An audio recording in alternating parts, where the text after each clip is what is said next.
bung so sang sam de patum le so de kali to teleng kim de sianga ni ma sera teleng kim de ka kerlo teleng kim de sianga ni ma sera teleng kim de ni siang kalo tu po in ma ni kana to song lo bin minang kana to song so ko se ite kola sa ko bi de na te ko ko le thon bung ki kang be sang sa ri tu so wa in krista iswa dal pa so in lo bang khan ama a sung ka de ren so le ta so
kan ten kan school ka pani patung per kan lo to to ma se ka mi room pro ka te ka kan bai kan lo mala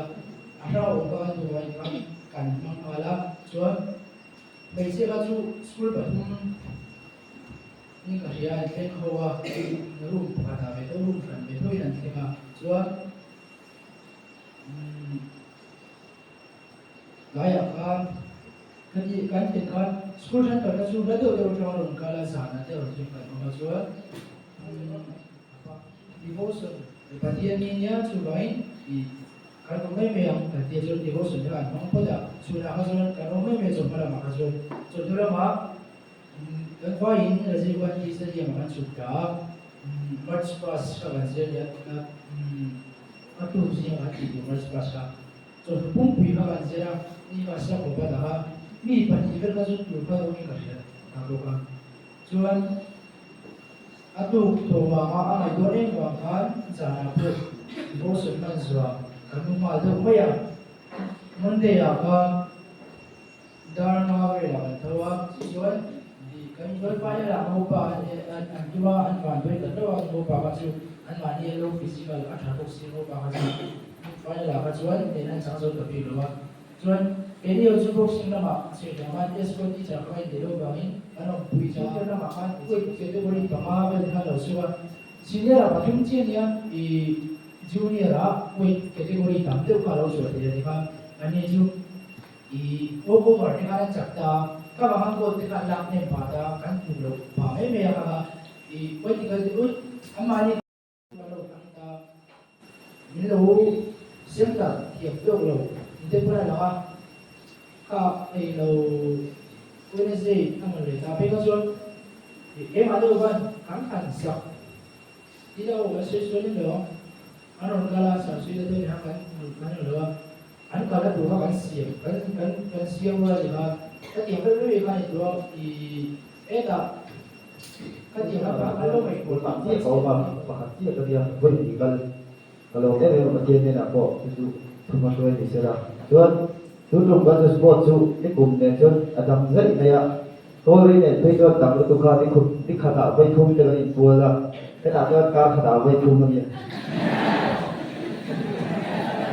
Cukup kita tu suara kan ibu lah mau berpas Amaru tu kan dia nanti kan suya po sebagai po kau kata suya kan dengan bola kan i kan silau kan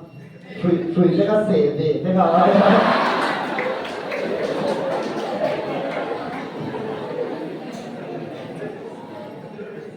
rồi anh thật các bạn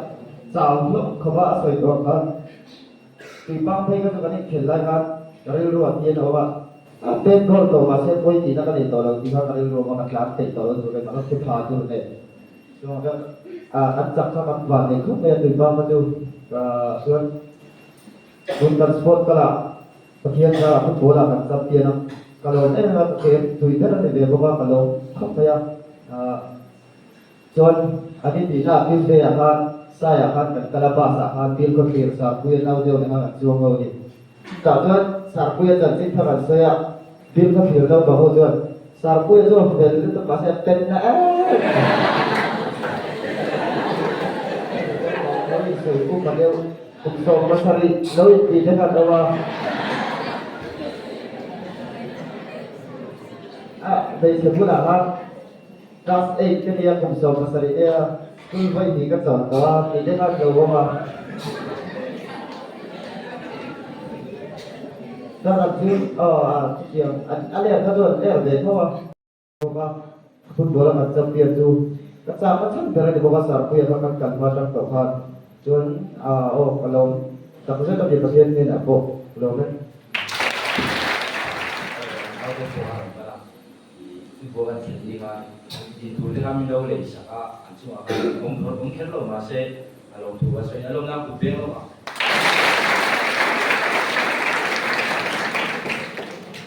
Cuman, buat dia kan sudah saya kalau Pok beda potong ken ti kan de lo ta so ko lo ba so te kan so i thai kan ya bol ke do pia kan so na ya kan kan so toilet ala le nge ama ma kan bidi le kan sa pasara kan so ma dam to kan zong ke pa mangam to ba kan huwa chuan kan to so wa wa ma voice de ka sa sa te po pathian pa an ni na sia chuan thì tôi nghĩ là trong cái khả năng kia là first match thì goal là rồi xí cả thôn mà sao ra soan thì mà nha soan anh số là bây giờ mình đang kia là soan thì second match anh kia là ngô pa mình kan hụt hụt đều anh số thì anh đi bao anh thì không được anh số anh sắp rồi anh thấy anh biết đó mà sẽ bắt chuyện không ai nói ra thì anh sắp đi along ko mai chuan I de chuna kan competitive la fashion se ka kan khela bil ko hi ta ka chu kan bu lo ani chu tiang ni an thiam hak chuan lo kan khel so hey si par ro ti te boy kan go ta maya an ho ke ko mai chuan mi pa final ko kan chon khok maya ngo pa ho ka anh ấy đúng không? Thì là nói được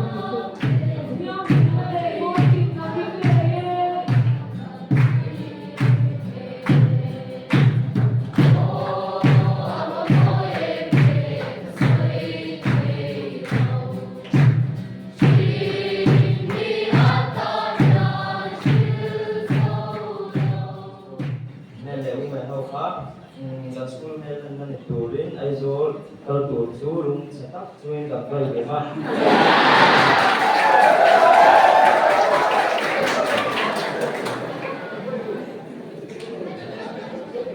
Cuy tua cuan mana hostel ya? Pasain hau inti mai ya hostel. Pula weh mak. Cuy tua cuan mana hostel ya? Cuan hostel cuan satu yang dua tapi nampak proses semua.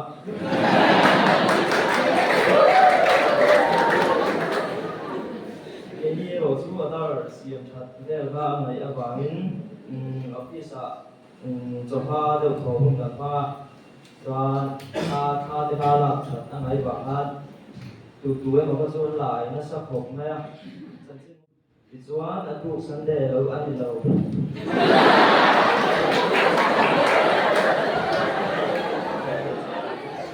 để đâu mà hai thằng chuyện ta giá là mà chuan các chuột phơi chụp được tiền gì à các chuột phơi bây giờ anh mình rời thả khóc này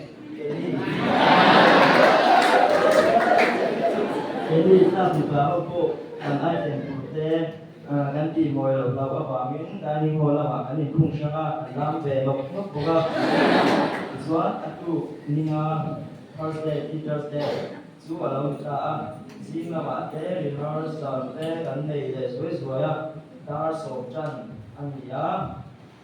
hostel trắng dar của lại mình sống đi ở đó về là sắp tới làm bao nhiêu năm nữa chuan program hôm mà anh sẽ chú cần mang sầu một mốc á tôi sẽ ta sai tiền bộ chuan mình đã đi tới em về mà thì chuan mình sẽ mang sầu á sắp tới là thế on là thế chuan tha thế chú anh là để chuối á Port kalau ka Intel về được gì là cậu vui hoặc là khóc phải chú